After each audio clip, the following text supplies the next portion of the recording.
as long as we had Marcia in our district. She does a great job for us, loves music, loves teaching music, shares a lot of that joy with our students. Every year, do you want to share any of this information about what this is all about? And Elementary honor part? Yeah, let's tell them a little bit about it. So we're part of, Wamego's part of the North Central District of Kansas. So we're the North Central part of Kansas, where schools all within that district. We have an elementary honor choir every February. And, so we, as any students in 5th and 6th grade can participate in this. And of course, I only go up through 5th grade. So I choose 5th graders and for myself, I do a little audition process to select the students to go. Since I had my own child participating this year, Mrs. Walker from the middle school, she did, I recorded all of the auditions and then she selected the 12 that participated today. And usually it's in Junction City, the first Saturday of February. And they work with the clinician. I have been the chairperson for the event 4 different times. And so as the chairperson, we select a clinician, usually somebody who's been in education for a long time or a college professor, and they come and they work with the kids and they prepare 5 songs to perform in a concert. And you usually join with the 6th grade Mhm. team as Yeah. well. If parents want to come around here and video. Oh, yeah, parents, if you want to get a Pictures. picture or anything, feel Yeah. free to go around the back. It's up to you. You don't have to, but I'm feel free sorry. to if you want to. So it is a competitive group and we do travel with our 6th grade elementary honor choir students as well. And so this is a really big deal for these kids and super proud of them. The students that we have here with us tonight, I'm just gonna have say your name and step forward. This is Lucas Rowe, Rylan Rhodes, Michaela Moltz, Ashlyn Hermish, Victoria Smith, and Reagan Baum. Let's give them a big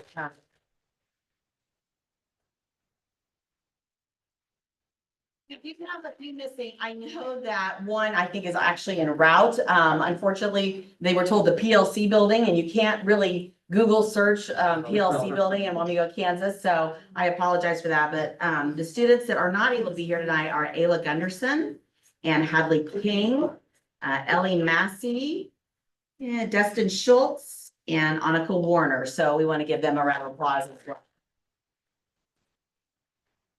Did you guys think it was fun?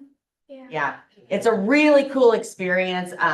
This year I was unable to go. I think we had a basketball tournament or something going for Landon, but generally I try to go to the concert. It is an amazing concert. When you get about 200 kids, is it about 200? 200 students from all over Northeast Kansas singing these really difficult songs. These are not easy songs to sing. These are songs with harmony and parts, and they learn and they practice all morning, and the clinicians make it really super fun. But it sounds amazing when those 200 voices come together. So I am so sorry I didn't get to hear you this year, but I did, or in person, but I did get to hear some video recording, and you guys did an amazing job. We're super proud of you. So thank you guys for coming here to the honor tonight. Wednesday this week, the district jazz band and high voltage tour, the high school students will be coming around to all the schools and performing. You guys will get to see what a performing group looks like at the high school level here. And I bet you'll be pretty excited about it and the opportunity that you will have ahead of you as you get older to perform in a competitive group getting older. So thank you guys. And thanks for honoring them tonight. Appreciate it. Thank you. Thank you. Good job, guys. Good job.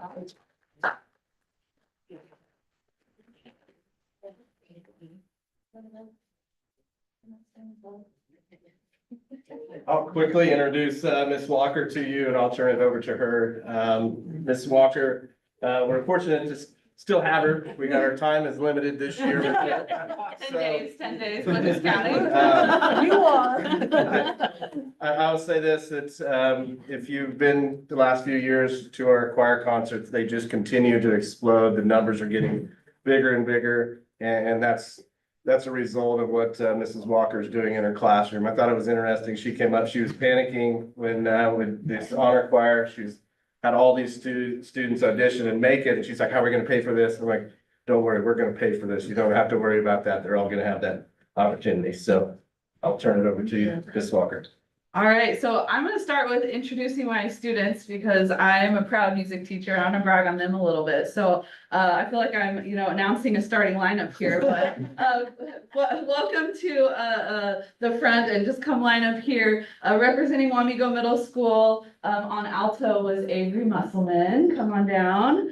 On tenor was Nolan Austin. Come on down. And on bass was Michael Hermish. We also had two sopranos, Margie Clark and Caitlin Wilhite, as well as another alto, Ella Nelson, who are not able to be here tonight. I want to talk a little bit about how these kids made it to state. While I do that, can you guys think of one favorite thing that sticks out to you about state? Okay, one favorite thing, a favorite song, a favorite warm up.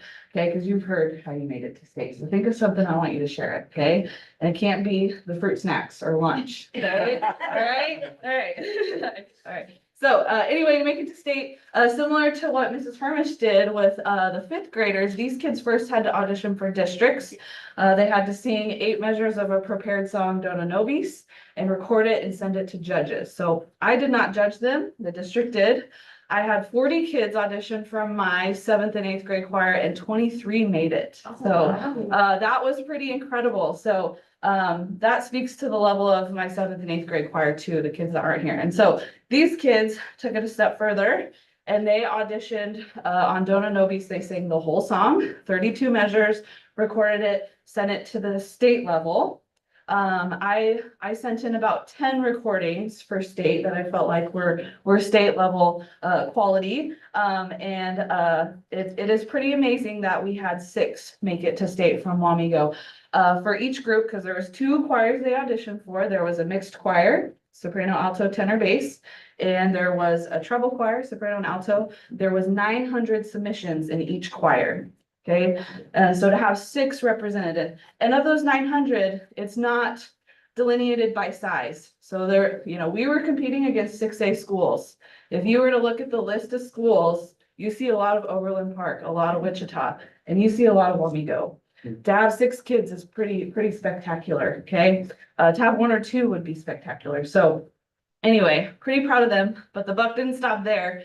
Once they got in, they had to practice. This was state level music. This was not easy music. This challenged me a little bit to learn all 4 parts too, because I had to learn soprano, alto, tenor, and bass. So good for them. We met starting in December.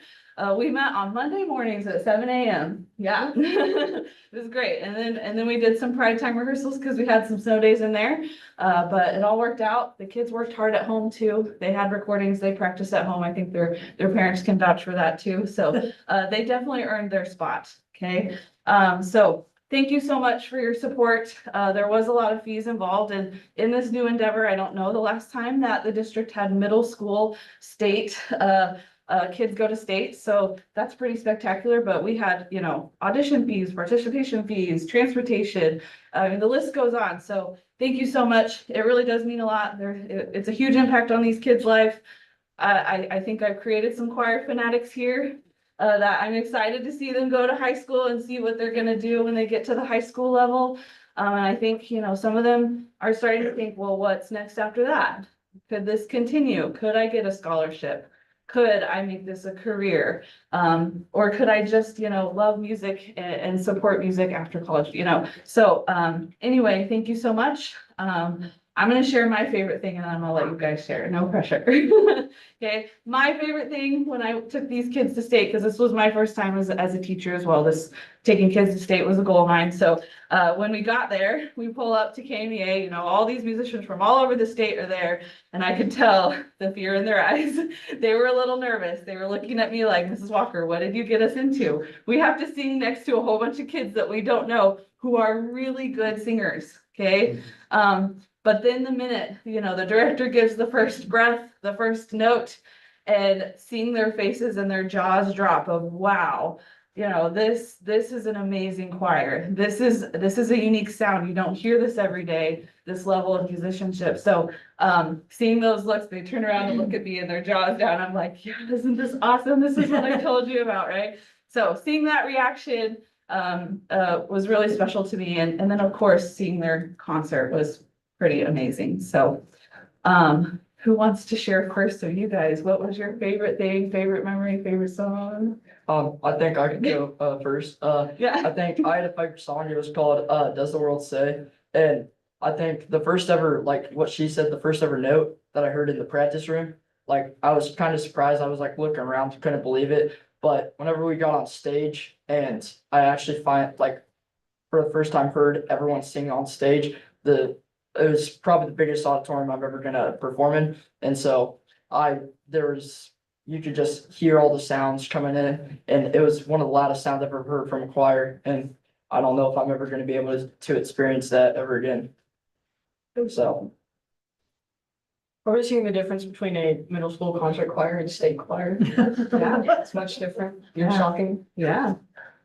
And hearing like a huge section of basses and a huge section of tenors. If you come to our concerts, you'll see that, there's much less baritones. So it was cool to see a full section for them, so, and hear. All right, Avery. My favorite song is probably Does the World Say? It was very like touching and very heartfelt. It really got me at the concert because it sounded so amazing and the harmonies together were just really good. And I really liked the director. He was very engaging and entertaining. And very fun. Yeah, you did. So, you weren't the only one that got a little teared up at that too. So thank you so much for your support. We hope you continue to support music in our schools. It really is making a difference. So, Thank you for your time, Mrs. Walker. yeah, thank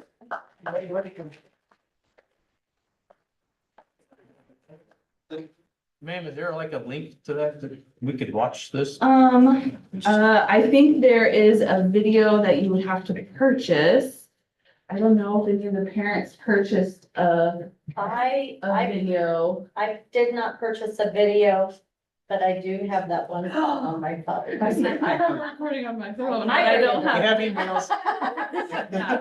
I'll see if I can find the link to purchase the video, but yeah, maybe we'll see if we can. There you send go, something to send it you. out. Yeah. Thanks, Yeah. ladies. Thank you.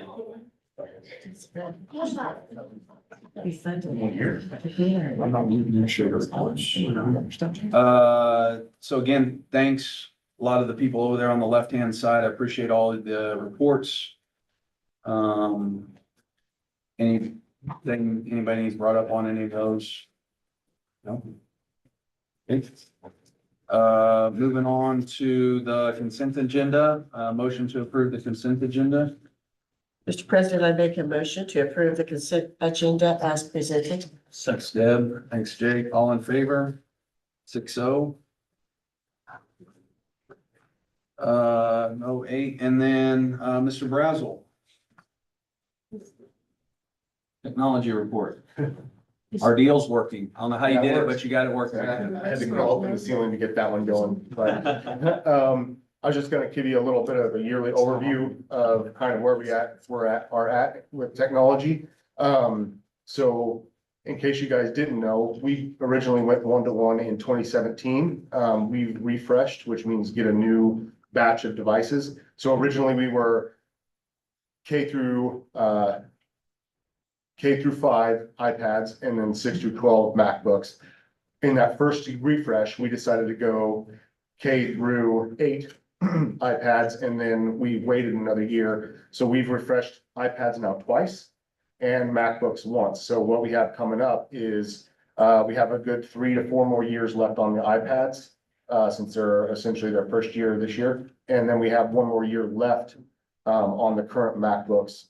We are seeing a lot of screen damage from the original generation that we had.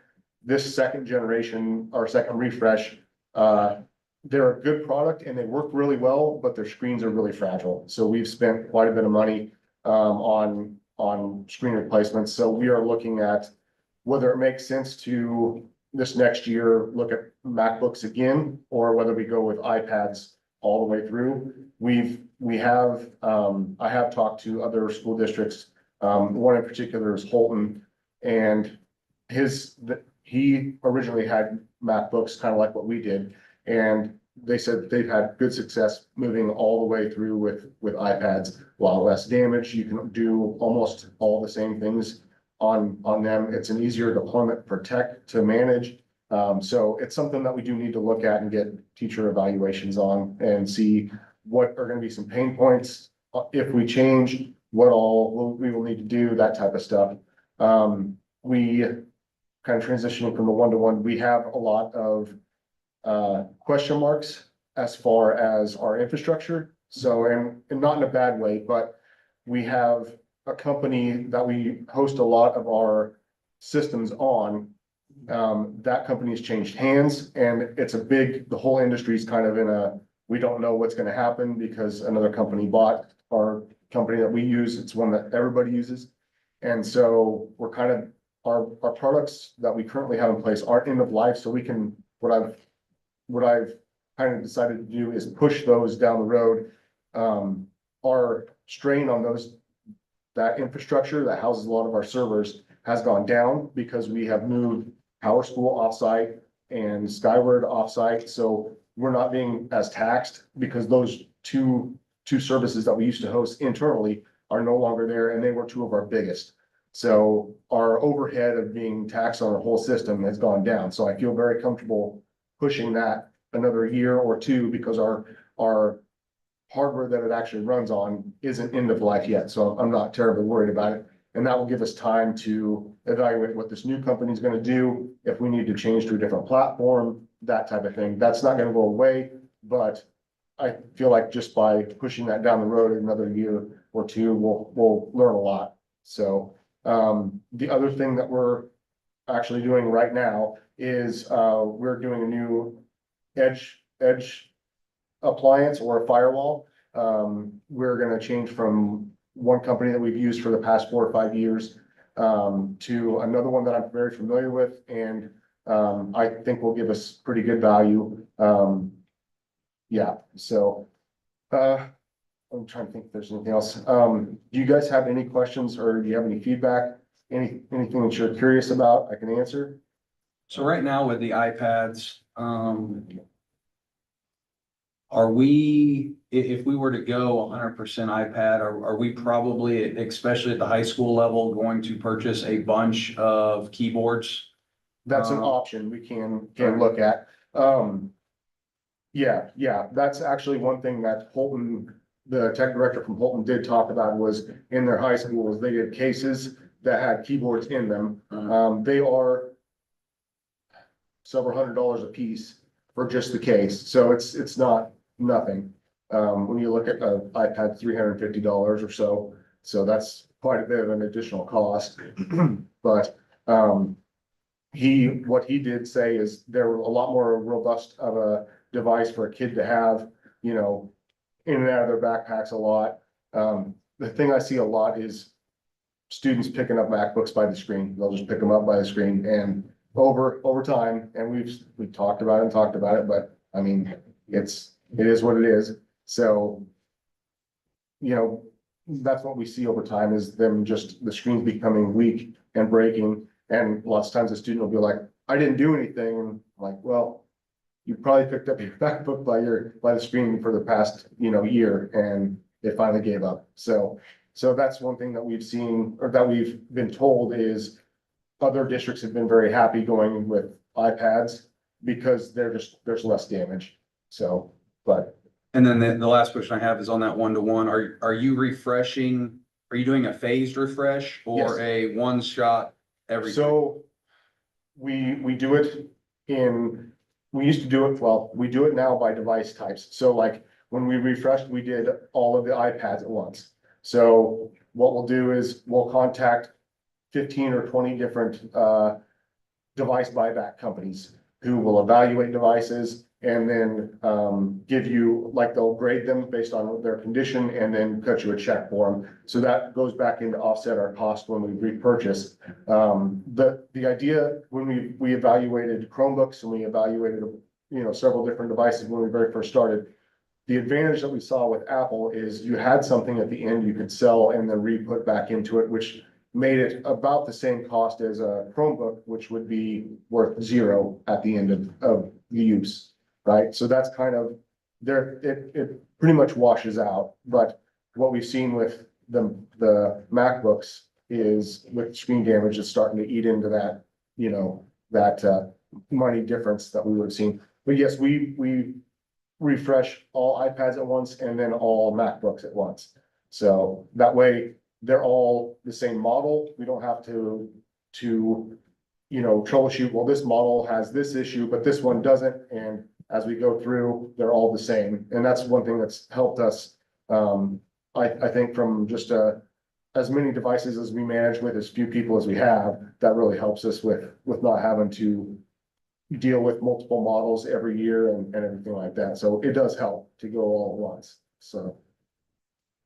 I would say Jared and I have talked about the switch over and the multitude of conversations that would need to be had with staff, families, students at the high school level. So this wouldn't be Essentially, we would need to probably decide by November or December. Yeah. And make that purchase somewhere in the January timeframe because we'd like to have it rolled out. Before, we would always purchase in a refresh, we would purchase in April, May timeframe, because we would have them over the summer. And then, but the last couple, 2 or 3 years, we've seen, when we've changed this, students take their devices home over the summer because there's so many students that are doing, online classes that it became very, very obvious that we needed to allow them to take them home over the summer. Because there were so many for that reason. So before we did not have that issue, we would take them all, inventory them and work on them. And again, I talked to, I think Lawrence, their tech director, and they said their model was the student gets the device when they walk in the door, they're responsible for it until they leave the district or graduate. Or they do a refresh and pull them back. That's about the only time. So, and that made sense to me with how I saw our community and the needs for it going, so. Yeah, I think I might ask you this before, but do we give the graduating seniors the option to buy? No, graduating seniors go to the incoming freshmen. And that's how we keep all those models the same. Because we would have, let's say we would buy brand new ones for incoming freshmen, right? Well, that would be next year's model, and then we would have more, it's not undoable. It's just, it cuts down on some of those weird issues that you can see, so. But anything else? No, yeah, interested to see how this company buyout thing is gonna work out, but.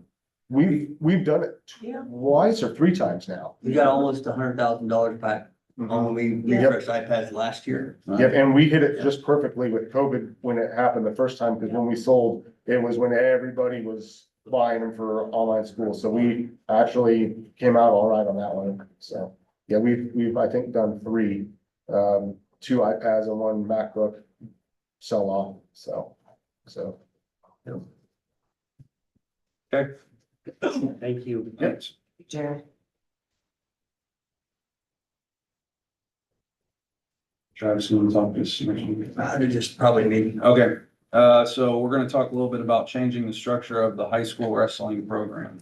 So we discussed this at the last board meeting and really just kind of the first read there and then asking for a decision today. One of the things that we didn't put in front of you then was kind of what our recommendation was for structure.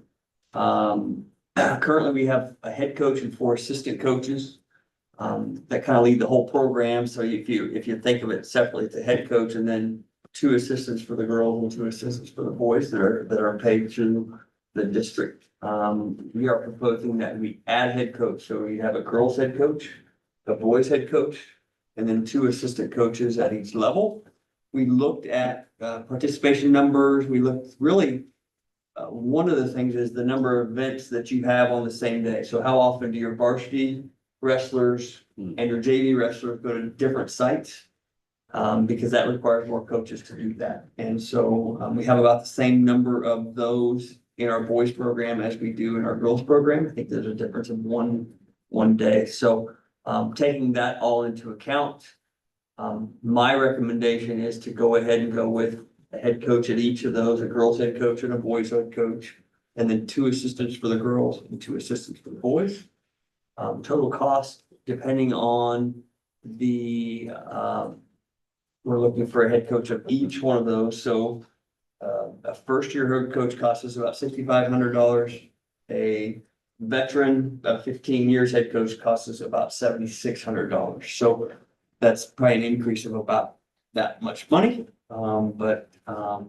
I do think that through the 3 years that we've had a girls program and a boys program under the model of one head coach, our participation numbers on the girls side has steadily increased and the boys have held pretty steady. So that's my recommendation for that.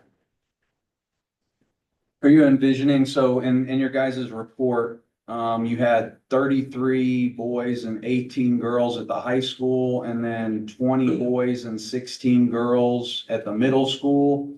Are you anticipating with the change from the middle school to the high school and graduation where you go from kind of 4 sports seasons at the middle school to 3 at the high school? Are you looking at those numbers are gonna relatively stay the same going forward? We're anticipating, is it maybe about 8 to 9 freshmen coming in and there's 3 seniors. Okay. Bigger 8th grade class of girls basketball. Yeah, I was pretty impressed when I was looking at that on the director reports, just the, here, you can, I mean, you can rack and stack it to all the other sports, and so I was pretty impressed. Anybody else have any other questions on that? No. All right, I'd take a motion to approve, or that number 10. Mr. President, make a motion to approve the Wamego High School wrestling program structure as presented. Second. All in favor? 6-0. Thank you. Appreciate the work on that, guys.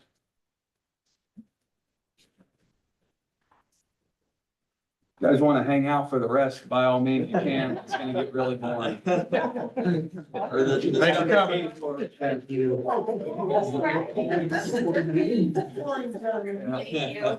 Thanks, guys. You guys have a blessed day. Good night. Were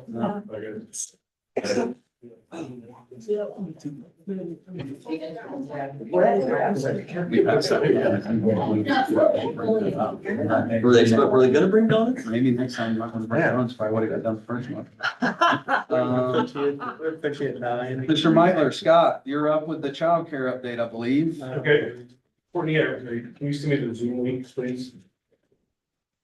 Where's Jared? Right there. I'm like, I need to share the Zoom link. Jared's gotta stay at home. At least till Kayla gets back. You know the Zoom link off the top of your head? Can we share this with Scott? The Zoom link? They need to, I need to. I need to share the Zoom link with Scott. You probably invite him to get the iPad. Cause that's the Oh. controller. This one. There you go. Invite. Invite, Mhm. and he should be on there. Not yet. Boom. Cool, thank you. You might want to mute your mic on your Zoom link. Yeah. Courtney, now you need to go in and let me into the. Screen share. Yep, I can do that one. Oh, it's on.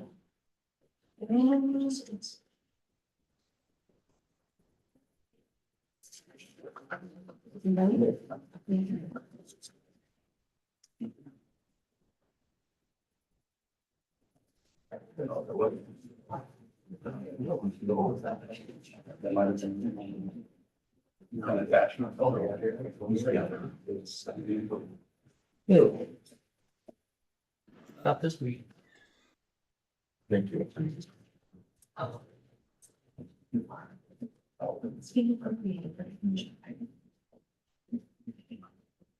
There we go. You're on. Stop sharing. Show the right thing. So thank you for the time to visit with you about, I've got like 6 things popping up on me here. To talk to you a little bit more about the childcare, the early learning center. The first thing I would like to visit with you about is the idea of changing Central's preschool classrooms from special ed classrooms. So they're primarily special ed with some peer models in there, to a universal model. And that's really what is what's happening now with preschools, and what really KSD's expectation is we go to a graded models. So we have special ed students, we have at-risk students, and we have typically developing students all in one classroom.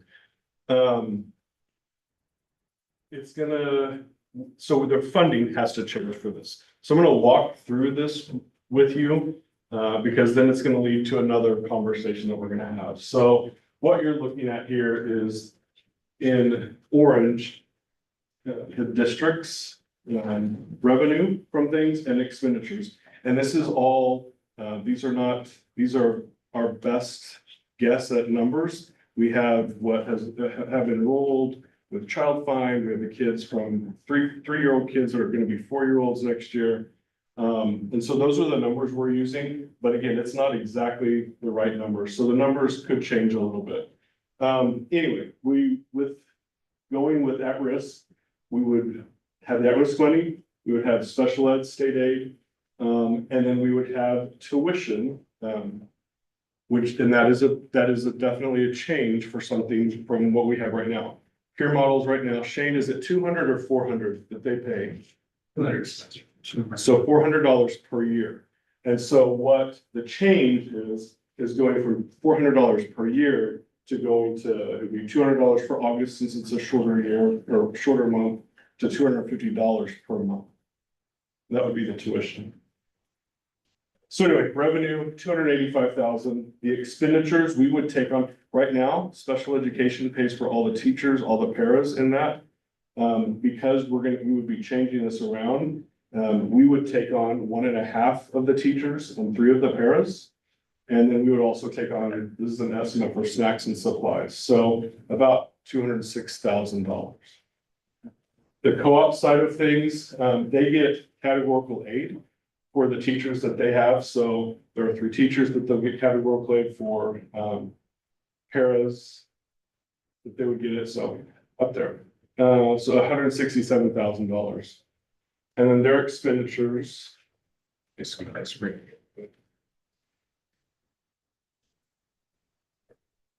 Would be $250,000.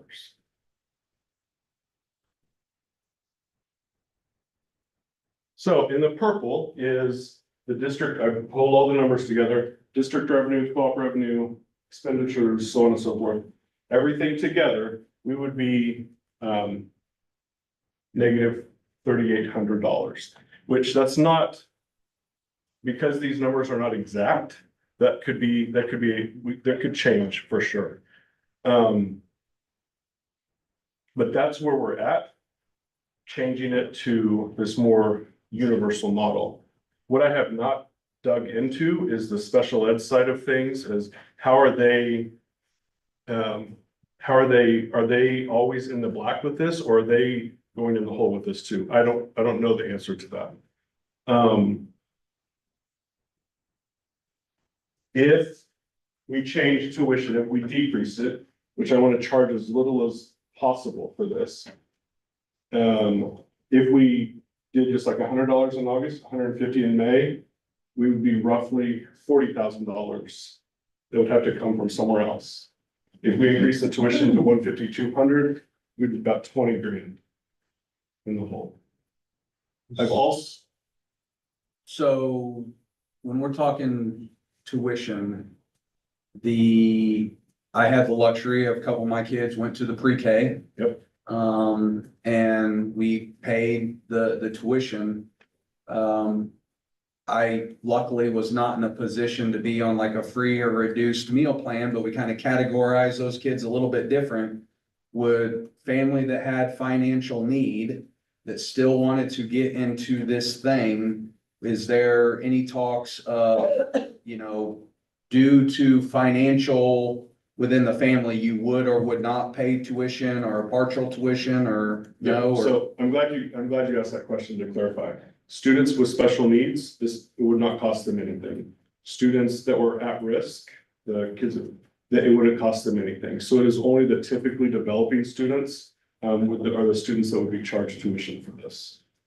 At risk can include economic needs as well. Is that correct? I would want to double check on that. But the one, single family home, I think so, but I will double check on that risk. If not, I mean, could we create a scholarship program?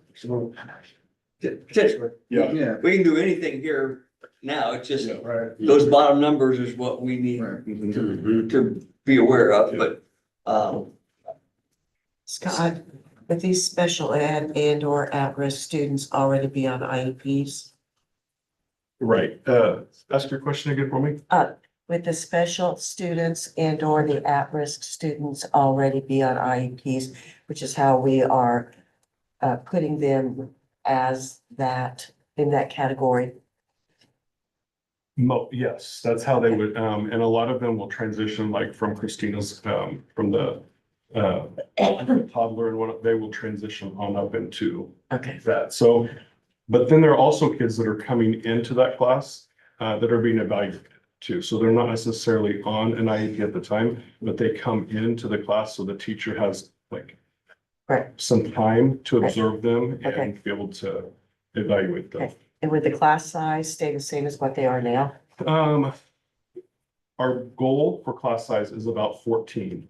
And we have this whole, and Shane can talk about this too.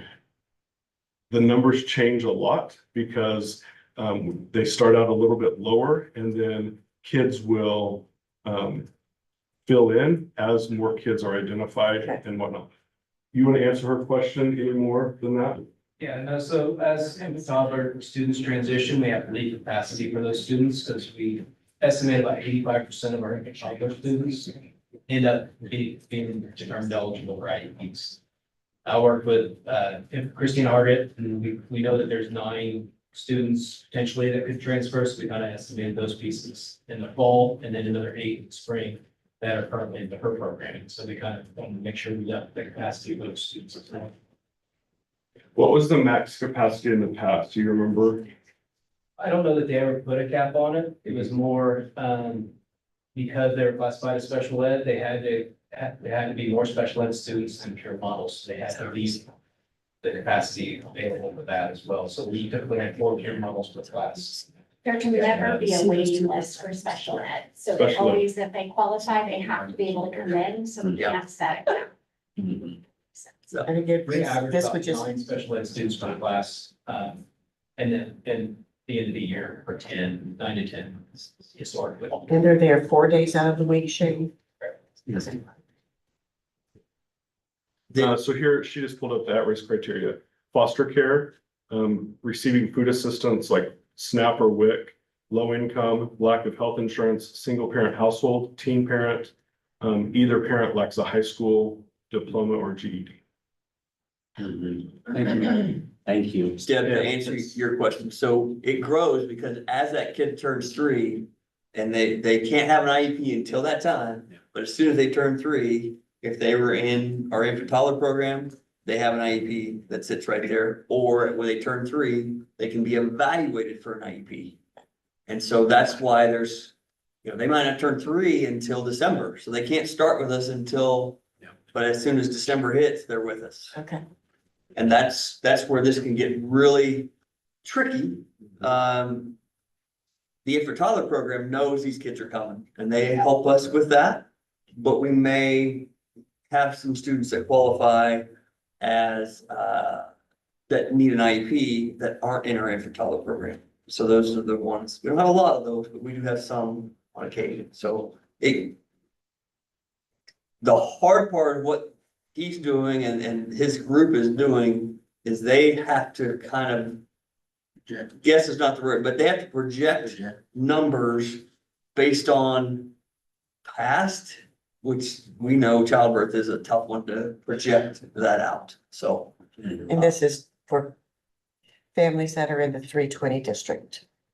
Or? Yep. Okay. Or apply to be, like sometimes our families that teach or that work for us, they might apply to get in as well. And this is just still with the same this is pre-K, year before school, so we're not really talking about those 3-year-olds yet. We're just talking about the 4-year-olds before they would start kindergarten next year and still in the half-day concept that we currently offer. correct? It is 3-year-olds, so 3-year-olds go in the morning, Oh, and then 4-year-olds go in the afternoon, and that's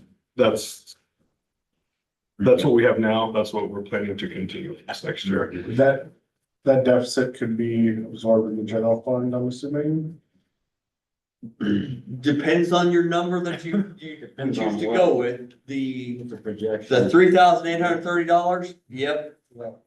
Yep, as you get up 20, 40, 60, that becomes a bigger pill to swallow in gen fund that we try to zero it. In fact, we have to zero it every year. and then is there conversations when we start talking about adding a full-time equivalent teacher, half-time paraprofessionals, is the WTA in these conversations at all as well, or no? So this actually, we're not adding anything right now, we're splitting it out, because there are 3, right now we have 3 FTEs. And so it looks right now like the co-op has all 3 FTEs. What we're doing here is, and this is all budgetary, Right. teachers won't even really, we're taking 1.5 of them, and the SPED is keeping 1.5 of them. So there's not been anything added to Okay. that. Expenditure, Scott, I mean, snacks and supplies, that just seems pretty minimal. Could be, I asked Kayla this morning, what they had spent to date on snacks, and it was $5,400.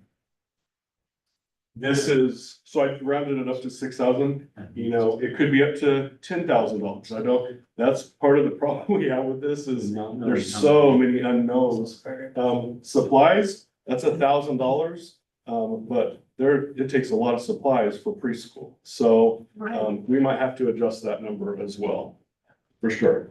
And any grant availability?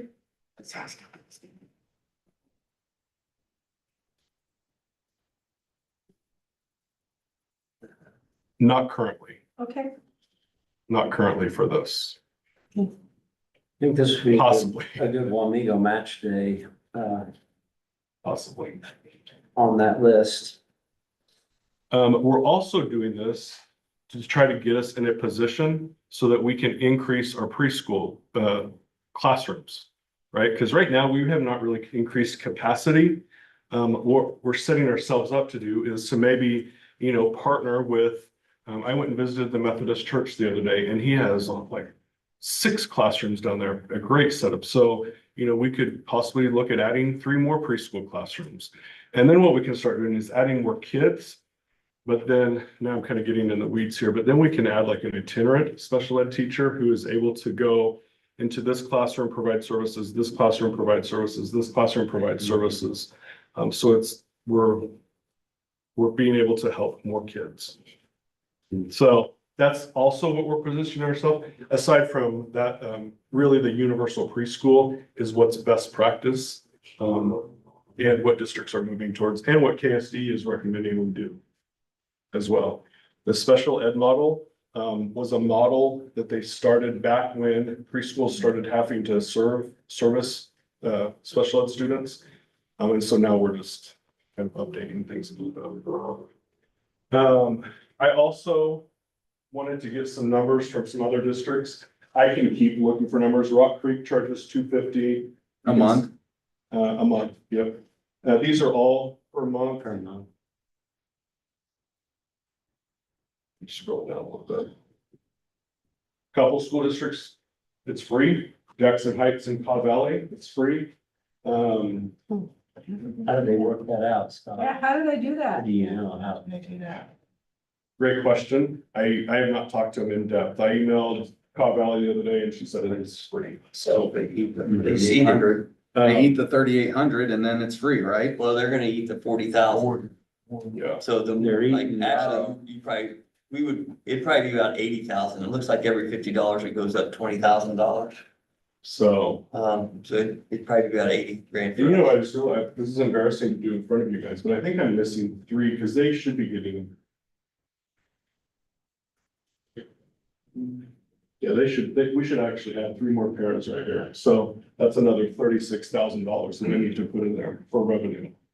So it's gonna help them. That's embarrassing to do in front of you guys, but There's three more that are on this side that count. And Right, yeah, I put 3, but they're actually getting 6.8 FTE reimbursement, so. so you have 36,000 More, more. Yep.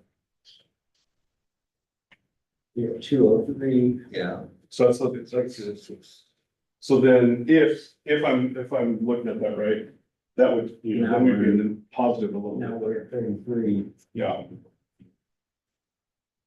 Sorry about that. That make it easier to lower tuition. Yes. Yes. Then, yeah, then you can come back over here. When you look at the more of the Manhattan Hourly range versus. Yeah. And then another thing we have to think about is, we're gonna have other hopefully, if we can get this up and going, we're gonna have other preschool classrooms up and running In other locations, right? So are we going to, in all of our locations, keep our tuition at, $250 a month for preschool? Cause that's for like regular, that's really incredible. It's an incredible deal for half day preschool. And if you start to go to other locations like the Methodist Church, we're gonna be paying something to them. Sure, yeah, Yes. I mean, yeah, so, I mean, it may not be a whole lot, depending on, what they can do, but we'll have to maybe clean it, I mean, all of that, Absolutely, yeah. so. yeah. So there's lots of considerations. This is not a set in stone thing, like you can see, I just realized I didn't have 3 people, so. Our advantage, is, and you talk to a lot of people with a childcare / pre-K model, and the private sector has to make a little money to stay in the business.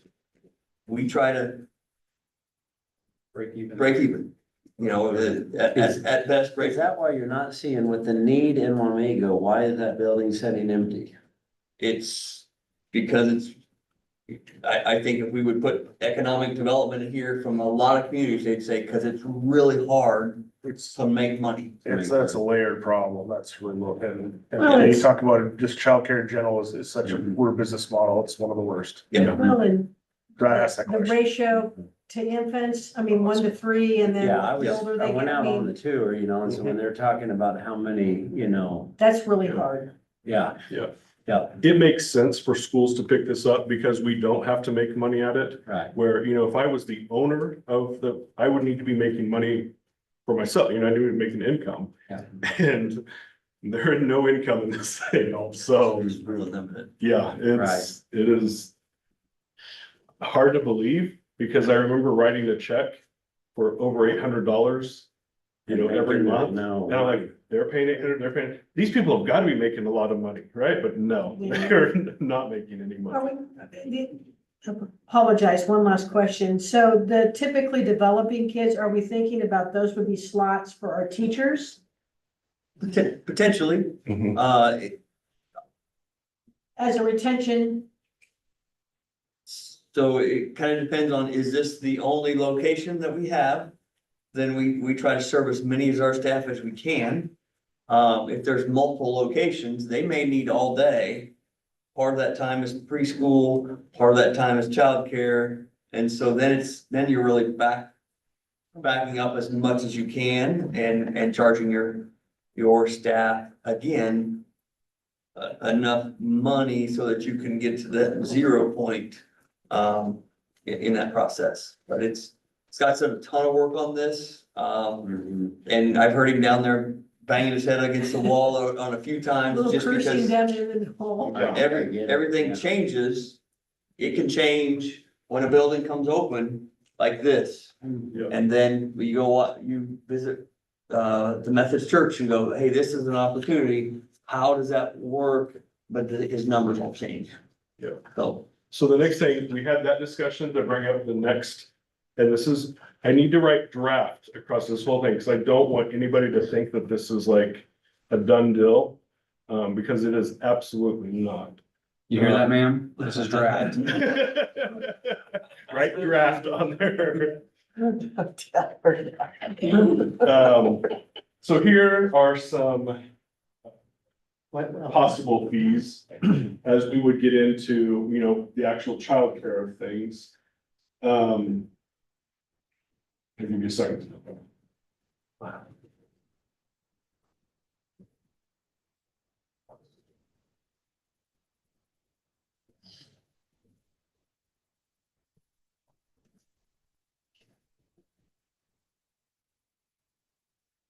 And I want to point out here, Scott, you just told us that these two categories get to go to, they're free. And yet I see $110 a week there. What happened? Why are they not free anymore? This is for full day, so this would actually be for, they're still getting the preschool for free. This is like if we have a center out at Rain Beginnings, for example. They would get the preschool part for free, but they would have to pay for childcare. The other half day of that. This is half day is $250 and the full day is $220. See, there's another example that I need to change, right? So, well. I mean, potentially. This is actually, no, it's actually, this is per month. This is weekly, so this is actually weekly, so that's the difference. So I need to distinguish between that. Gotcha. Right? Thank you for picking that up. This is literally the story of my life. I pull something, I'm like, no, gotta change that. What I am happy about, there's lots of things I'm happy about this. The budget that we finally have, that Cheryl asked about last month, like, how much are we gonna be in the hole on this thing? We were $300,000 in the hole, but we've got it down to zero, almost zero. Includes our employees getting a $50 per week discount on it. It also has Wamego Health Center employees getting a discount. I'm still talking with Brian Howes, Brian Howes about what that partnership looks like. We're still talking about that. Classified employees of the Learning Center, not the one at Central, but the one at a building, we can do for half price for them. We're also talking about how we can waive fees for some more incentives. So there's the draft thing.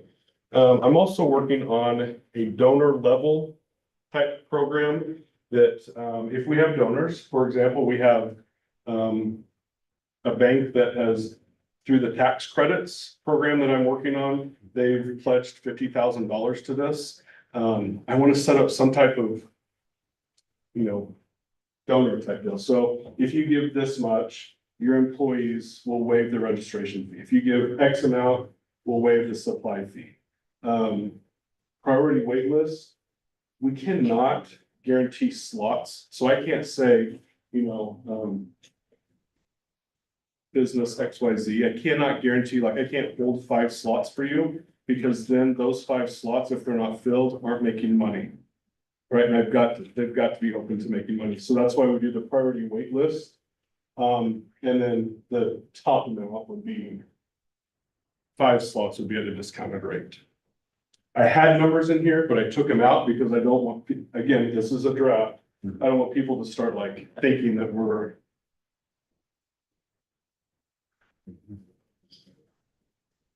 I'm running this through a couple different people in our community to see what their feedback is on this.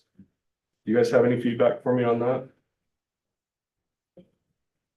Is there so I know there's a healthcare savings deal where, USD 320, if it's in the negotiated agreement, can take out money to set aside that is there, and I don't know, I don't have kids that young anymore, but is there a similar tax where we could potentially set up a daycare deal? Yeah, there's the dependent daycare. Yeah. It's up to $5,000 per family. Okay. That was taken out pre-taxed. Yep. So. Yep. Do you guys do it, Brian? We will next year, what my wife told me. Shanna Goodman with Pot County Ecodiva, she's working with legislature right now to get that bumped up to $10,000. I mean, $5,000 does not even touch. That's daycare. So 6 months. So, yeah. Okay, one more thing. I hope I don't lose you guys. One more thing here. So I have the budget.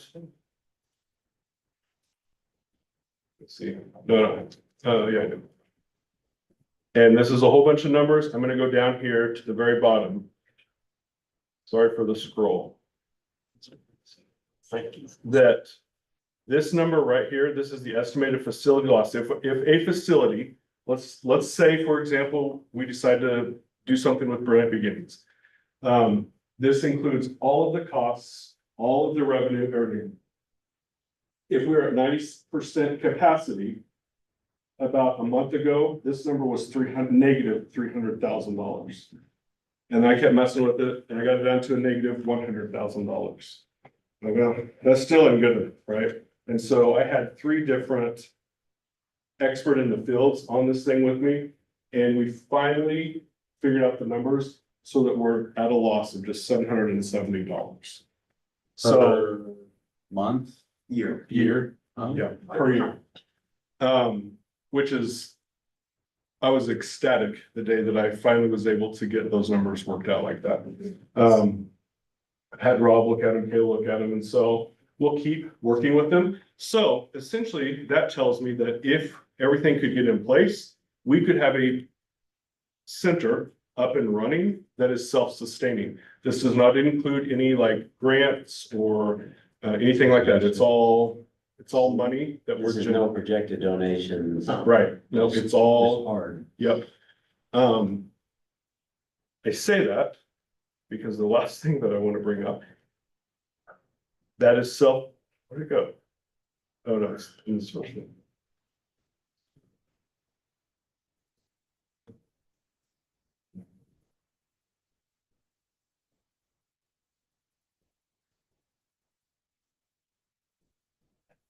That won't make any money until we have kids coming in the door, right? That's the only way the money gets there.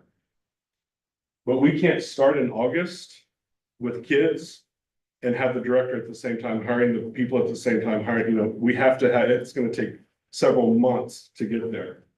And this is all the different numbers put together, but essentially for us to be able to start up and get something going, it's gonna take $216,000 that we need to get through August.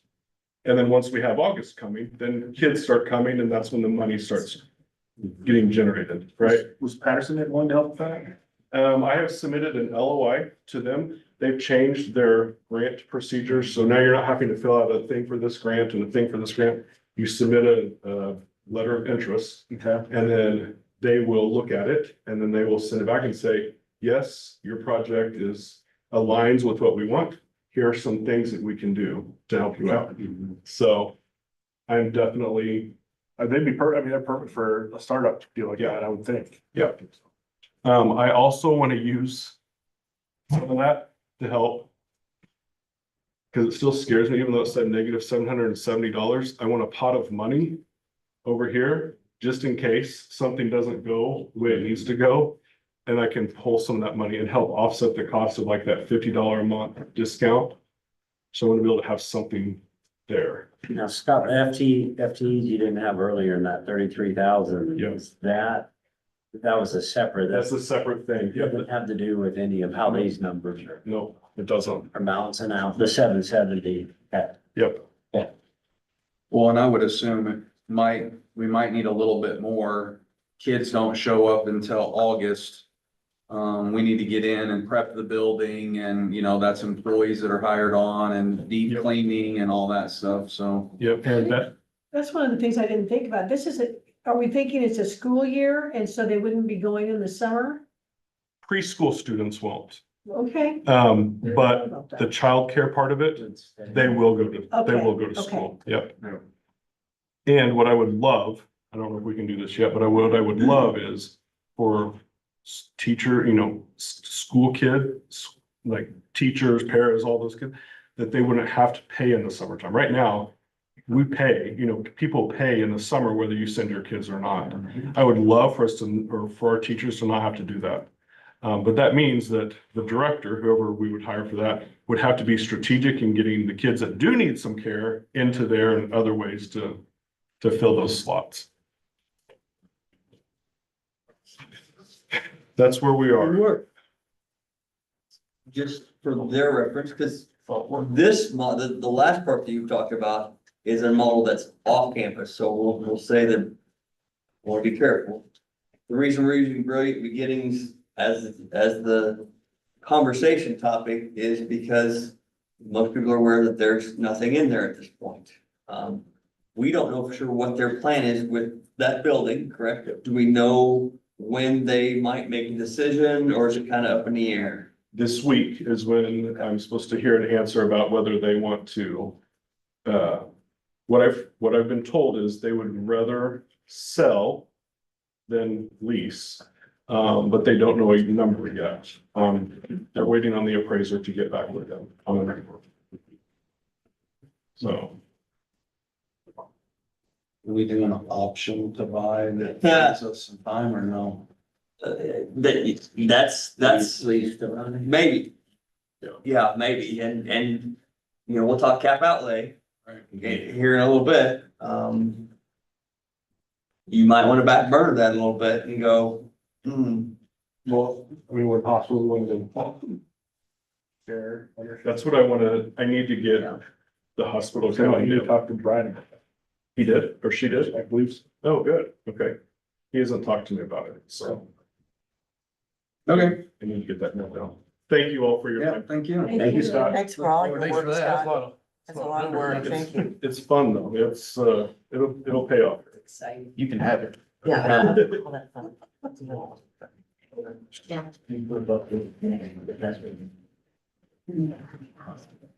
Well.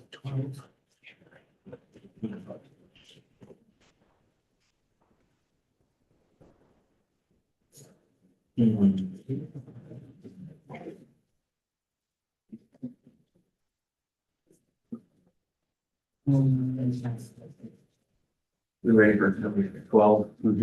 Okay. So this is something that the legislature put in 2 years ago, last year, at this time, and say, hey, by May 1st, you gotta have this adopted. So this deals with our non-resident students or potential students. So if you don't live in district, this applies to you one time. So when we did this last year, we had all of our students that were out of district had to apply and come back in. The rule or the law, the statute says that once they're in and they do the things that they need to do as a student, then they're in for the life of, until they graduate. Or again, they do something that's negative for our school. So they're in trouble, they're not attending and they're in grades. But I know of no one by admins that's gonna fall in this category unless it's changed in the last 2 weeks. So I'm looking back there and I don't see any heads nodding. So all of our out of district students are doing what they need to do. So this is for the next school year. And you have to do this every time by May 1st. So if I can get you to scroll up. So this, I think you've seen this. This first one, just current student enrollment numbers in each grade level. You could probably imagine, toughest one to predict is kindergarten. The next one is 9th grade. So those are the two hardest ones for us to predict. But the others, it's kind of plus or minus one or so students from where they were the previous year into what they are the next year. If we go up historical student enrollment, we just took last year's and added 24, 25 and took off 14, 15. So you can kind of see the enrollment trends through that one. If you go up to the next, you can also, if you stop just a little bit, if you're wondering what are our head counts have they done in the last 10 years? Up about 100 overall. And that is just K-12. So when Scott talks about special ed students, we get to count those for half a kid, age 3 and age 4 if they have an IEP. Rob, Yes. can Kayla go back a little bit? I want to go to, I think, 3rd grade. On the historical? Yeah, was that it? Was you talking about the? Or no, 2nd grade, I'm sorry. So 2nd grade says 89. Now, is that just historically that class? Like it was 89 in first and kindergarten? Yeah. So you can kind of see, starting 2022, 3, right there, 97. Okay, That's what they were when they started in kindergarten. They went to 99, they dropped to 89. okay, So okay. you kind of diagonal, you can follow a class as it kind of goes through our system. So we've just lost some students for whatever. They were reasons. small to begin with. Yeah. And, you know, and you can ask those principals, but it never fails. When you have a small class and you're hoping you have 3 or 4 move in, they move out. And when you have a big class and you're like, maybe a couple of them will move out, they move in. Okay. So it just seems to be that way. Okay, all right, thank you. But yeah, that diagonal, you can follow all the way down. Okay. You go up. Other enrollment considerations, so this is where we went ahead and worked with our folks, our leaders in the buildings, go up just a little bit more. So district enrollment goals, so we try to, in kindergarten, we try to have classrooms in that 17 to 20 range.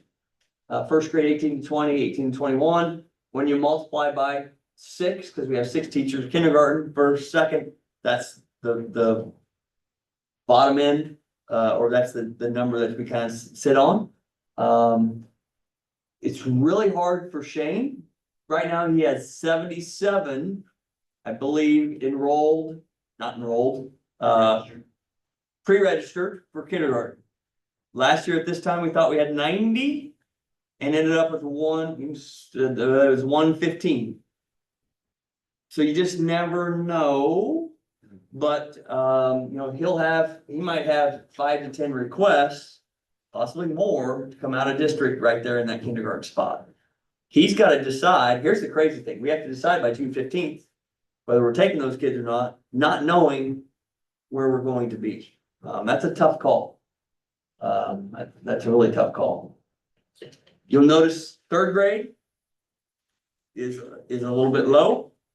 And the reason being, we still have the same ratio, but we have a small 2nd grade class, so we have 5 teachers in 3rd grade.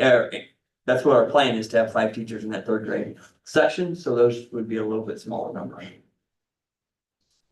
6th, 7th, and 8th, 130 is there, and then 135 in high school. Go, yep, keep moving down for me. Then you look, we don't do a lot of these special populations. We just have not done that yet, and so we don't limit. And to be honest with you, I don't hear anybody limiting those populations. It's really hard to. So we leave those at 0, but haven't set some limits. So going down, if you don't mind, we have some more special pops. Projections is the big thing. So this is just taking the numbers that we had, moving them down a slot. Here's our projection for those different spots. Again, that 140. So the reason freshman's hard, 2 reasons. One, some of those kids can now drive, so they may drive from out of districts or other districts into ours. It's also, Keisha has their eligibility concerns. If you don't come it's a free year. So if you don't come that year, you got to sit a year before you can participate. So that's one. And then the last one is, we also require a certain number of credits to be a sophomore. So if we have a student that maybe doesn't pass enough classes, they only have 4 credits, they gotta have 5, they're reclassified as a freshman again. So that makes that number higher if we have some of those kids. It also makes the sophomore year lower in some situations. So you'll see that move a little bit. By the time at junior and senior, you level out a little bit. But those are our projected numbers. Stop me if you have questions. I'm gonna keep going up. This is the allocation, so this is what we have to, so those last 2 numbers, 17 and 18, we have to put on our website. And so you can kind of see, we've said, we think 10, that's a guess in the kindergarten level. We'll take a look at all we have on June 16th and we'll make some determinations. We'll have a better idea of what our numbers will be. Still won't know grade, but have a better idea of the numbers. You'll see some zeros in there. That's not that we aren't taking applications, but it very well could be that when June 15th comes around, if we don't have openings there, we won't be able to accept students in those levels.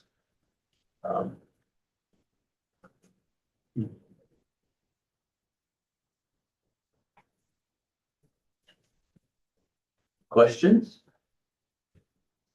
Okay, now I forgot, I didn't put this motion on there, so I'm gonna have to have you, so if you're willing to accept this, please say, motion that we accept the enrollment projection as presented, or approved, that would be. Mr. President, I move that we accept these projections for the 25-26 school year as presented. Second. All in favor? 7-0. Sorry, Kayla. Yeah. Let's fire it. Yeah. Get rid of him. You need to work this. So. Okay, next capital outlay fund review, and I sent this to you today. I did have some ads today, so you can play with this at home. No action with this. If you're really bored, like to plug numbers in, you will not affect my sheet because it's your own spreadsheet, but all of the cells and all the formulas are in the cells, so you can play with that a little bit. She's going to, I believe, pull this up. And so we'll take a look at a few things. It also affects some of the stuff below. So we're asking you to consider, that's right, below, facility master plan for architecture costs. That's on here. Purchase of a district vehicle, that's already on here. Changing the entrance to WMS for Call Valley Road, it's not on there, but we know about what that would be. And, oh man, are those gonna switch over if you open it? Can you open it in Excel? If you open it in Google? So, also, Scott just presented on childcare. This will be, something to consider as you're going through. So really probably just stay on the master sheet most of the time. You guys, several of you have seen this. It's right up there on the board. Can we make that just a little bit bigger for those sitting on that side? We did. Yeah. Does that help at all? Yes. Okay, so at the top, the number balance carry forward, so that's what we watch as we're moving through this. That's the amount of money that we come forward, so. All right, she's already changing. A good thing I keep my own. Yep. So, so you look, 24, 25. We have a pretty heavy expenditure year, so our balance coming forward is a little less. We don't, technology wise, we're okay. 27, 28, a little more, 28, 29, 29, 30. So we have some room to potentially put some stuff on here. Facility master planning is gonna help us make some decisions in there. And you can use this as you try and determine mills. You know, our taxpayers pay directly into this. Also remember that whatever our taxpayers pay in, so if they pay in $1 million, the state says the other districts around here will pay another 550,000. So we get 55% equalization in this fund. So if we only pick it up 500,000, the districts around us only kick in 275,000. It's a 55% match, for lack of a better term. So we have tried to maximize this since I've been here. You guys, the board decided, on like my fourth or second meeting, we're gonna do this, because we had some specific projects that we were aiming for, and we have kept it the same because the projects don't seem to just be going away. To be honest with you. So you can see that number, technology balance, Jared's here, so that refresh, we set aside 2 of these mills, or about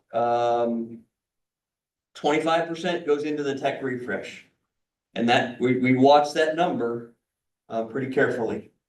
If you go up, so non-tech balance, we'll watch that. So this is where, if you notice on the very bottom, perfect, thank you. At the very bottom, you'll have the tabs, sorry, just the tabs, mechanical systems, right? All those across there. So if you go up, just, yep. So those tabs are where we look at the individual stuff, and then those tabs come across to this master sheet.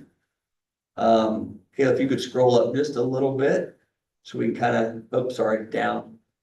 You have been saying up and I've been going down. I know. Is that backwards anything No, else? that's good. So there's our costs. You could see mechanical systems. I think J is this year, if I remember right. Nope, it's next year. I apologize. So I's this year, you know, we spent $180,000 at West on boiler systems. We've got some stuff already built in. I think West is a big part of that as well for the HVAC. Those units there. So you can kind of look, buildings and grounds, we have all of their equipment buys that we're gonna try and do all the way out. We added 2930, which is column N. So we kind of went out technology, you can kind of see where those expenditures, 890, that's 25-26. So that's next year. Jared talked about, that's a built-in for MacBooks.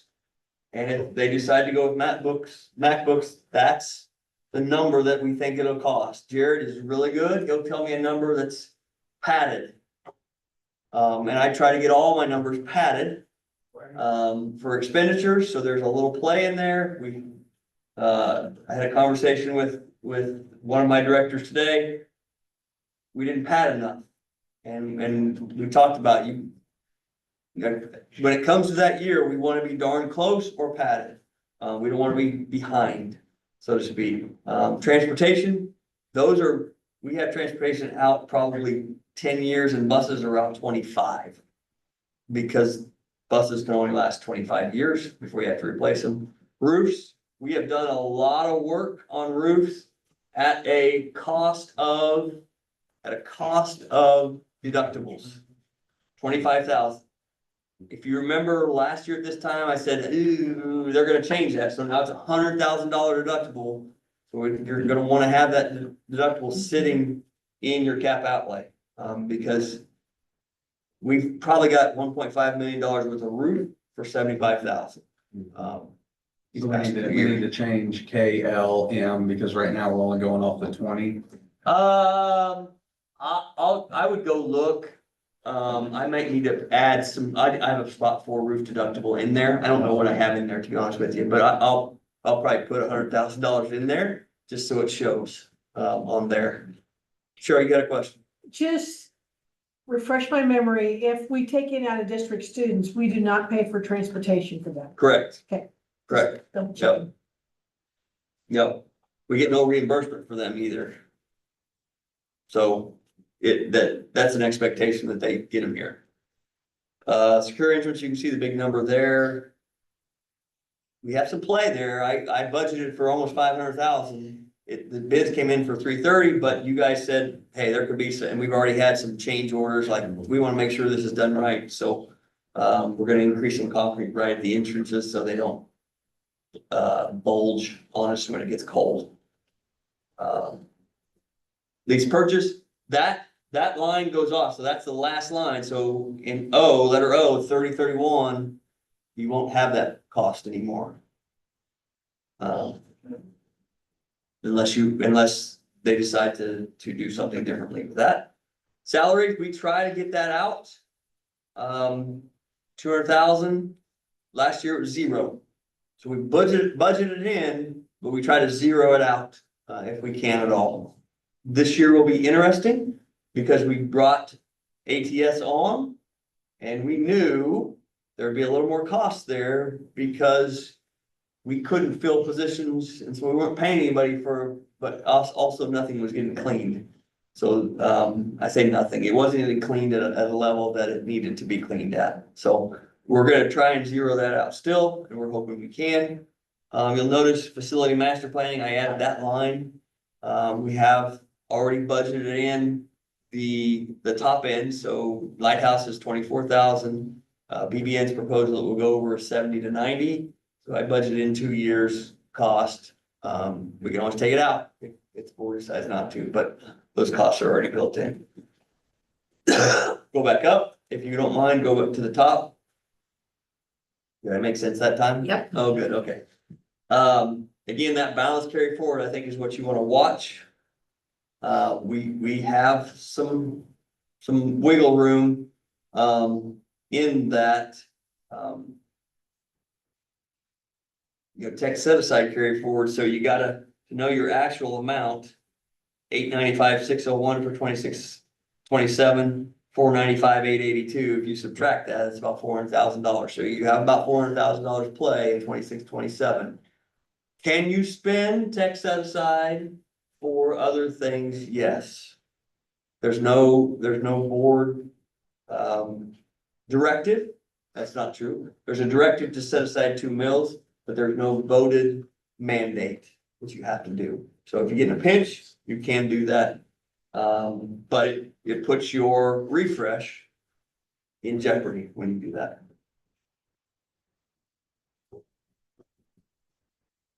I can go into more details. Can't go into less, but I can go into more if you want. We can open up the individual things at the bottom. You can play with that later if you want to. I just saw it down there. So one of the tabs is food service. We have spent nothing out of food service because she has been so profitable. And I told you this year, food costs are really high for us. So that profit is something that we're struggling to maintain. In fact, we're not maintaining that. So she's starting to put together a list of it. Eventually her equipment will break down too, and we'll need to get that on here.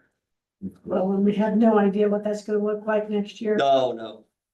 I'll be honest with you, while we out to 2930, your facility master planning may change this.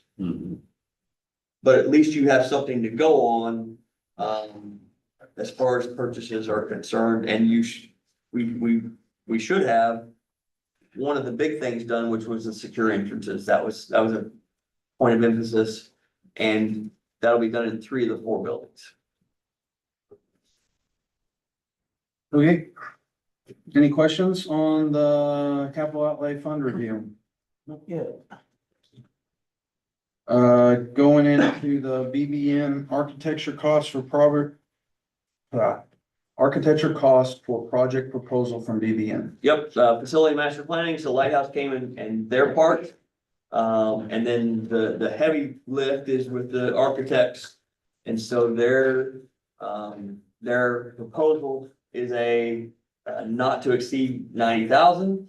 Basically what they'll do is they'll go through and do some preliminary drawings. They'll do all the work that's necessary to deliver the plan. If the board comes back and says, we want you to go in depth in these 3 areas, they'll come back with a proposal as to what that might cost.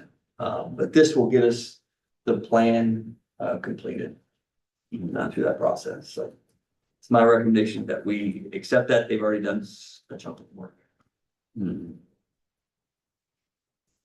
Take the motion for number 14. Mr. President, I make a motion to approve using BBN as the architect in the facility master planning not to exceed $90,000. Second. All in favor? 7-0. And then vehicle. Talked about, I sent something to you on this, driver's ed, we do have some money aside. If we buy it with driver's ed money, it can only be used for driver's ed. My recommendation is that we buy it with cap outlay money. This was on the plan for 25, 26. We'd be moving it up a few months, to be honest with you. Buying with that, and then you can reimburse. So when we use it for driver's ed, we can then reimburse the district out of that account. This will allow us to have another vehicle on the lot that everybody can use. But it also gives us a chance to have maybe a little bit bigger vehicle. You see a lot more SUVs or crossovers, and we don't have any vehicles in that size right now. So that's kind of where we're looking to go with this purchase. Would that purchase include all of the special requirements for a driver's ed vehicle? We'll make those adjustments in-house there. Those are not to break. Yeah. So it's something we can do. You would do that. Yep, we would take care of that. Mr. President, I make a motion to approve the purchase of a district vehicle up to $30,000. Second.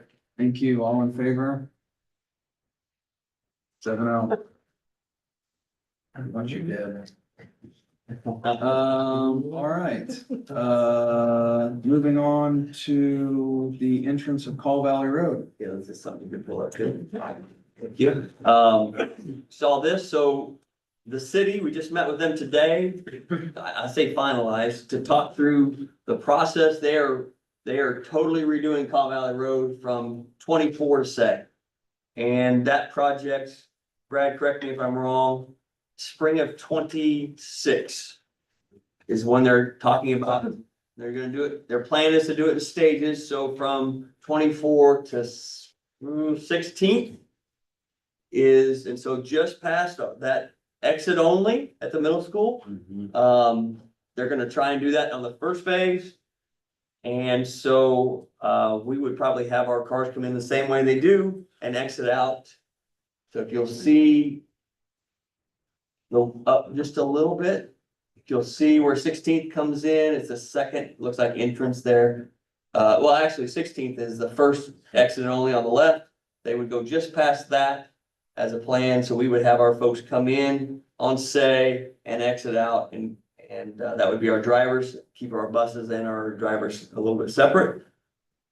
Olson came to us and said, this would be a good time to put in a different entrance off of Caw Valley into your big parking lot. We don't currently have that, and it's a bit of a problem. And so you can see, if you're 1, 2, and then 3, and you can see that kind of gooseneck right there, she's got it marked for you, that would be a new entrance.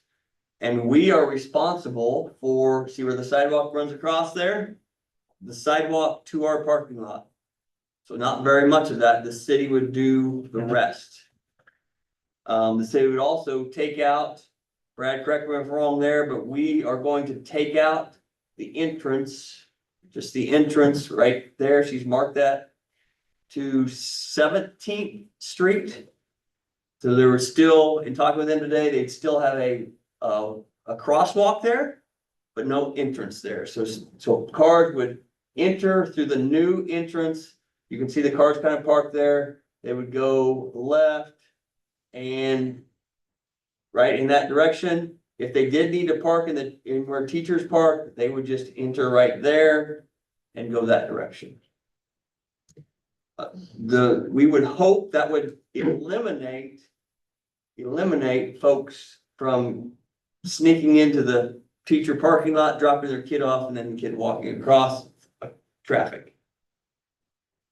So they're not just gonna tear that whole thing out, they're gonna like do a curb or something, or an ornamental blockage there? So they will tear out to the sidewalk anyway. Okay. So, yeah, they'll make that a hard, and we probably will need to put some dirt in there, but at minimal cost. And the cost from that gooseneck really up there is they think between 15 and 20,000. Do we think that when they start doing this, that some contractor is gonna say, you know, we're doing this, but your parking lot is in bad shape and it's not gonna support, because we know that the parking lot's not great over there. But are we gonna have the additional costs of after that gray area to fix things, or are we just gonna be good with it? So the city allowed it to be built to that code. Okay. So it's on us, it's on our property, so my understanding is they can't come back in and say, you gotta upgrade that part. It's in concrete. It's in concrete now. Yeah, This new entrance is it in concrete? the new entrance would be concrete. It will meet the specs of the same of what they put back. Okay. Yeah. So Rob, you said that second entrance will no longer be used? Yeah, it won't So- even be there. So It won't even be there. it'll be ditched there. Okay, so up, they can go down there to go into the teacher's parking lot. Yep. Yeah, thank you, Kayla. Yep, right there. Okay, but it will be gone. That second entrance will be Yep. gone. Okay. What it also does is, stops the street from having access all the way to the front doors of the school. So that people that want to do damage to our front, that want to ram a car, can't pick up speed from the street and go straight into the front entrance. Yeah. By that further north entrance with the new entrance, what it does, the main thing what it does is gets our parents, our vehicles away from our buses. Yeah. Right. Because your buses are still up here, Because correct? everybody's. Yeah, outside it's, coming it's up. every morning, cars are all the way up there and the bus has to drive over the curb or just wait until the street's empty. I see that every day. Yep. So the buses would still come in and out on Say, and there would be no cars coming in and out on Say. That'd be a lot better. Right. But we're probably gonna have to do that for 1 year. Everybody's off of Say because of the construction though, right? Am I understanding that correctly? It'd be the same as what we're doing now. Yeah. But We'll fight the same battles until that's completed. Right. But once it's completed, it'll be Yep. 2 separate entrances. Okay. Mr. President, I make a motion to approve the change in the entrance to the Wamego Middle School from Call Valley Road as presented. Second. All in favor? 7-0. We'll just see the cost of this later. Yes, it's in the 15 to 20,000. He sent it to us. Yeah. It was the number. Yeah. All right,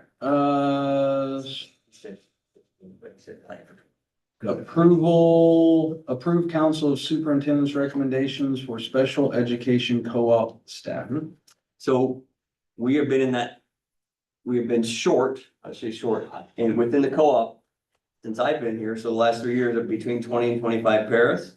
We challenged, and I say we, the council of supes, have asked our Fed director, assistant director, to kind of, if we're fight the same battles, can we change how we try and do that a little bit? So, they recommended change some of those paraprofessions to, sped teaching positions. It's a little easier right now with their hiring, processes. They've had, I'll say better luck, but I think it's better work or better opportunities to hire sped teachers in our 3 biggest para shortage areas, which is our high school, our middle school, and Rock Creek High School. And so this does not change our budget any because they're just allocating the funds differently. But it's still something we need to bring to this group. It's not a change in budget. The first one, the 3 sped teaching positions. The additional paraprofessional facilitator position would add a cost to that. But we really think it would take some of the bite off of Terry Bailey Johnson's doing a lot of work with our paras as the assistant director. We think we can use her, and she's not alone, but she is eating up a lot of her time.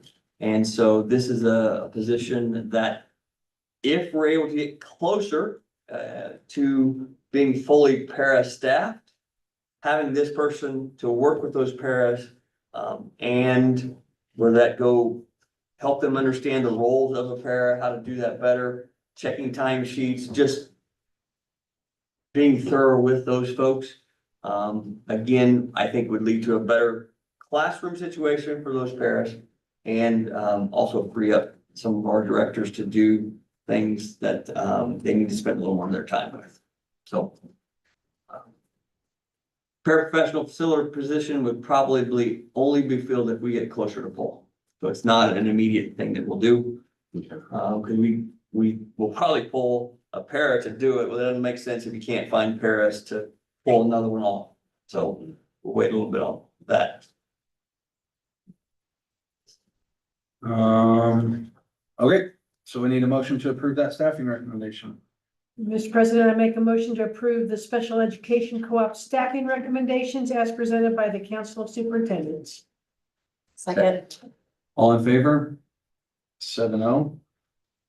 And then, approved using Barney and Associates CPAS LLC for the fiscal audit for fiscal years 25, 26, and 27. I'll lead it and then I'll have Kayla, who works with these folks very closely, answer any questions you might have. We are looking to go totally online and they offer that. They, are local, so they're out of Manhattan. And some neighboring schools use them and have really appreciate what they do and the work that they do and has helped them out immensely. And they come in about $8,000 cheaper a year. Plus, we won't have to pay for rooms because the other ones we're staying here for the week basically. And so it's 8,000 plus. Taylor, what did I not get? I think you covered it. So Can we stipulate a presentation that's shorter than 15 minutes? We'll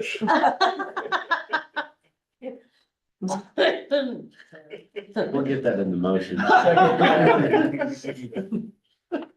Sorry. yeah, Do you have anything you want to add into that? I don't think so. No, little cost saving, take a motion to approve them. Mr. President, I make a motion to approve Varney's and Associates to conduct the district's fiscal year audits for fiscal year 25, 26, and 27. second. All in favor? 7-0, thank you. Thank you, Good Caleb. luck working with them. Yeah. Thanks for finding us. It's fun. Superintendent's report. Just one thing on my list, summer's coming. And the previous 2 or 3 summers, I believe, we have given our staff in this office and this office the opportunity to work their hours in 4 days or 5 days. And obviously they would work with, whether it be myself, new superintendent, to make sure that that still works with them. But we have some that do either or both. So they may work 9s and a 4 on Friday, or they may work 10s. So it's kind of, we've given them that option. And they have appreciated that opportunity. So just letting you know that that's our plan for this summer as well, is to continue giving them that option. Yeah, and I'm good with it as long as there's a way to, if at least it's on the door, right, for Right. summer hours. And that would be for 5-day weeks. So we usually start not the week of Memorial Day, but the next week. And then we always end by August 1st. Okay. Board business, so we didn't have anybody from, sign up for open forum. So May 18th, at 2 o'clock, it's a Sunday, obviously we talked about that here, is graduation. Love to put you on the spot, but know you might have to look at other work calendars or whatever. But if you could shoot me and Rob a text, need to know for planning factors of, how many seats are up there. For those of you that haven't, been at a graduation before, we will, sit up front or sit behind the tables where they're at. And then we just kind of go through and shake hands and take pictures with students, of who's there. But if you could just let us know, we'll see each other every night this week. So if you could just let me know, this week, what that looks like, I can help out from there, but yes, sir. Did you have something? Nope. And then, negotiations, establishing the first meeting, we'd like to get that, done and going. But If you want to just give me some nights that work best for you, some evenings that work best for the 3, I can start going back to WTA. We could start, you're not gonna want to do this week, obviously, you're not gonna have time. You're probably not gonna want to do next week either, to be honest with you, but that puts us early May, late April, early May. Really just days of the week. And then we'll start seeing what works for them and kind of go from there. What time?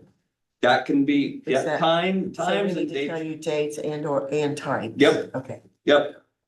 so we'll do, well, since it's just 3 of us, because it's us 3, right? Me, Jolene and Deb.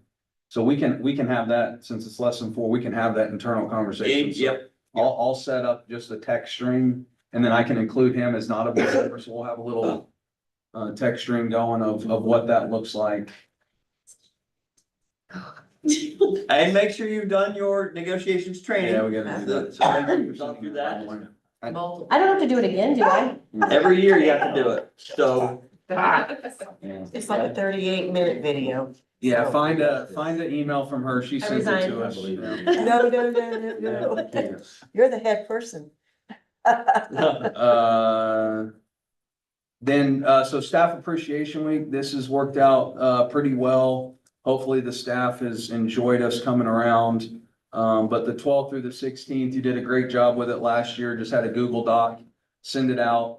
It's typically in the day or during the school day, take some drinks and do some other activities. I did bingo last year with the transportation department and that was a heck of a good time. I didn't win for some reason, but played bingo and had lunch with them over here, but a whole bunch of opportunities to shake the hands and tell thank you for the staff and the teachers and everything right before we graduate. But We actually do it the week after teacher appreciation because our PTOs and groups do a great job of thanking our folks. But we do it for every staff member instead of trying to remember all the different days that go through. We just knock everybody out there. Sonic drinks, candy bar, handshake, and I think they appreciate all three. So we'd love to have no more than three, but a couple of you or one or whatever you can do, we'll fit you in. So You want that to go to Kayla or to you on the, who we'd like to be with, or? yeah, what I'll do is I'll work with Paige. I'll work with Paige to get the days and the like, who's going what time. So at West Elementary will be at this time, this day, and we'll go from there. yeah, I think just do it like last time where we could sign right up on the Google Doc. That'll work. Yep. So. All right, and pending anything else from anybody, that would conclude this and then we'd go into executive session unless somebody has something for board business. There's just one thing I want to put on your agenda. After what Scott presented, there is a foundation, community foundation, USD 320. I would like to know what that is used for and how that is determined. So then maybe we can support the day of giving and kind of, maybe we can help with that. So it's earmarked. You don't have to do it now. Well, I know. Okay. So really, the original earmark was for helping juniors and seniors if they're in concurrent classes and they have trouble coming up with the tuition costs. We picked up some of that. That's really the majority of that we've used. You can earmark it for anything. In fact, that's something we've struggled with is we are able to get taxpayer funds, so it's hard for me to ask for more, but this may be something that we could, next year in November when we do that, say, if you give to us, this will be earmarked to this fund.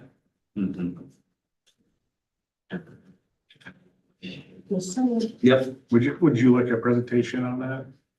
What they can use it for? Yeah. My wife's a director. Yeah, Amy, I come in. Yeah. So, but she started that other thing for, what was it, Young Philanthropists? Young entrepreneurs. Yep, started that last year. So there's a bunch of different things that we're doing to. Okay. Yep, I ain't got anything else then. So let's go ahead and we can extend now for 30 minutes probably. Yeah, no, if you hurry, we might. Yeah, we'll just extend, if I get a motion to extend for 30 minutes and then we'll take a break and then go into executive session. 30 minutes being 9:30. 9:30. Yeah, 9:30, yeah. That on the very back. The red one. Yep. So, there we go. Mr. President, make a motion, we extend the length of this meeting by 30 minutes for BOE policy to 9:30. Second. All in favor? 7-0. All right, it's 8:47. We'll take a 10-minute break, come back at 9:30. 57 and, going to executive session. Let's get it. Okay. No, I gotta read. There's a lot of working for this money. Yeah. She gets to give it away. Yeah. And like her.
Executive session, for 20 minutes, so till 8.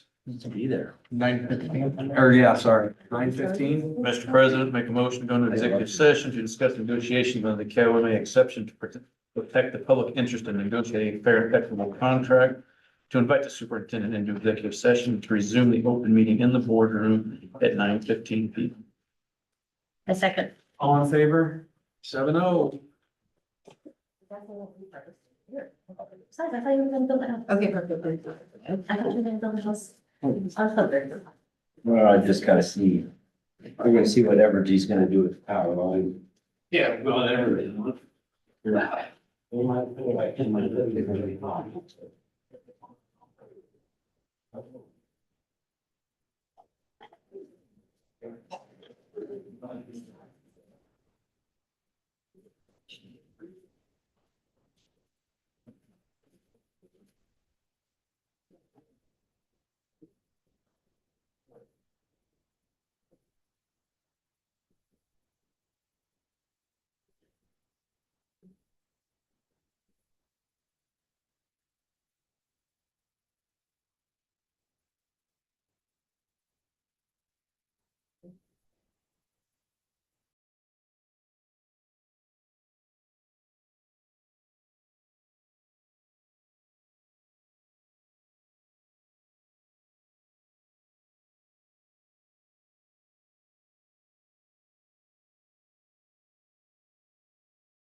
So I take a motion to adjourn. Mr. President, make a motion to adjourn the meeting. Second. All in favor? Yeah. 7-0. You know how many times I've heard that? Hey, we've got some stuff to Hold sign. on, just leave. How do you want this set up for, interviews tomorrow? Just like this. Just like this with the table there? So leave Okay. these out? Yep, just leave these out. I'll need your signature. Whoa, we didn't, Oh, we need a motion. we have motions to go. adjourned. Oh, we got. Just hold the adjournment. Yeah. We need to make. We got- Because we didn't hear who seconded it, so. That's right. Yep. That's true, I didn't. Wait, nobody did second it. So fail to, Did anybody second that? I I don't, I second. honestly don't know. Oh, Joel. Jolene, why do you want to kind of get out of it? Jolene, you were supposed to. You have- seconded it? I Hold thought on you here. read it. No, I was not ready, because I was writing these and then Give it all to of a Ryan, sudden- he'll read it. Oh, I can read it. Oh, that's. the first one is the first. You were on over early, I know. I forgot about homework. Yeah. All right, are we ready? Mr. President, I make a motion to approve resolution 2/0414 concerning the non-renewal of the teaching contract for Rebecca Hitch for the 25-26 school year. Second, All in favor? 7-0. Okay, Mr. President, I make a motion to add 1 year to the contracts of the following administrators, making it a 2-year contract. Scott Meitler, Brad Kuchar, Amy Flynn, Shane Neal, Eric Abanas, Terry Bailey Johnson, Travis Graber, Brian McIntosh. Second. All in favor? 7-0. Now you can. That's right. Well, we never did adjourn. Oh, right. Mr. President, I make a motion to adjourn this meeting Second. for the first time. All in favor? 7-0. All right, and then sign this before You you need to leave. sign the resolution.